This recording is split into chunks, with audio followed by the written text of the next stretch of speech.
প্রণাম।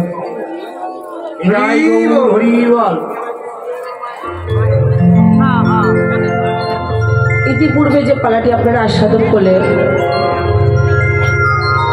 সেটি ছিল ফিরাগোষ্ঠ বা উত্তরাগোষ্ঠ। আর এখন আমি যে পালাটি পরিবেশন করব সেটি হচ্ছে শ্রীকৃষ্ণের রূপ বর্ণনা।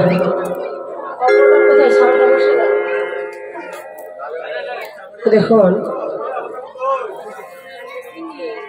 ভগবানের লীলা কথা বলিবার মতো আমার কোনো যোগ্যতা নেই, কেননা যে সৃষ্টিকর্তা ব্রহ্মা তার চার মুখে আমার ভগবানের লীলা কথা বলে শেষ করতে পারে না। আমার মতে এমন ধর্ম কি বা জানি আর কি বা বলিব। যে পঞ্চানন ভোলানাথ তার পঞ্চম মুখে ভগবান লীলা কথা বলে শেষ করতে পারি না, আমি কি বলিব। তবে গুরু কৃপাহীকে বলুন, আমার সাধু গোষ্ঠীমের কৃপাহীকে বলুন, আপনারা কৃপা করে যাহা বলাবেন তাহাই আস্বাদন করবেন। আমার পালা পরিবেশনের ভুল ত্রুটি হবে, রসভাস হবে।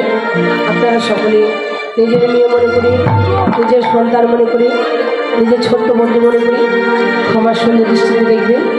আবারও আপনাদের আতুর চরণে আমার শত সহস্রকটি প্রণাম।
লাগিয়া